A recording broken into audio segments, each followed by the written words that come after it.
Stephen King is no stranger to adaptations of his work that butcher his stories, so his praise for Mike Flanagan's reimagining of The Haunting of Hill House really stood out at the time. The Netflix miniseries, released in 2018, followed the dysfunctional Crane siblings in two storylines, as children and then as adults. In the current-day storyline, they, along with their estranged father, are drawn back to the eerie house in which they experienced tragedy as children and are forced to confront that haunting past. The Haunting of Hill House was a fantastic retelling, one of the best horror miniseries of all time, with an impressive 93% critic rating on Rotten Tomatoes, and an audience score that's almost as glowing at 91%.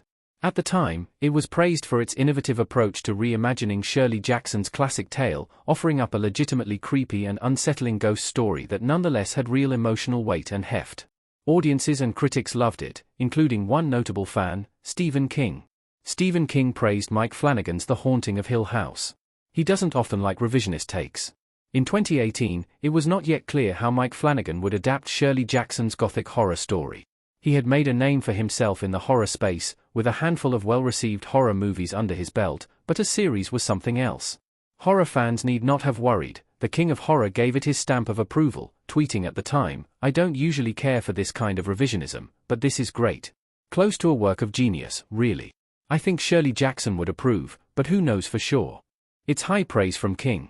While the horror author is known for his willingness to give his stamp of approval and share positive thoughts about other creatives' TV shows, movies, and books, he's also known for not liking revisionist adaptations. It's understandable, revisionist takes often tend to miss the entire point of the original work or the author's intent.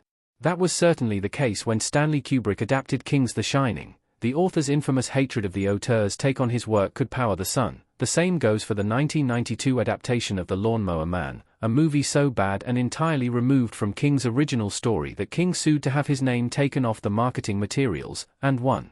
While The Shining is excellent as its own thing and The Lawnmower Man is not, it's impossible to argue that either one is faithful to the Stephen King books upon which they are based. So, a lack of respect for an author's original work cuts King to the quick, making his love of Flanagan's reimagining all the more earned. Purists who demand fidelity to the original source at all costs may not like how Flanagan reimagined The Haunting of Hill House and its ending.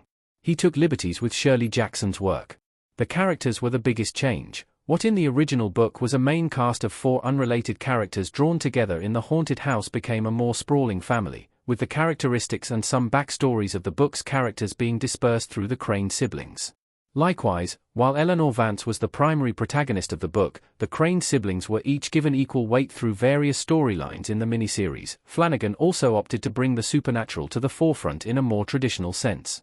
While the haunting elements of Jackson's work were more psychological, and its spirits more ambiguous and undefined, Flanagan's specters were literal rather than figurative, his retelling of The Haunting of Hill House a self-evident gothic ghost story.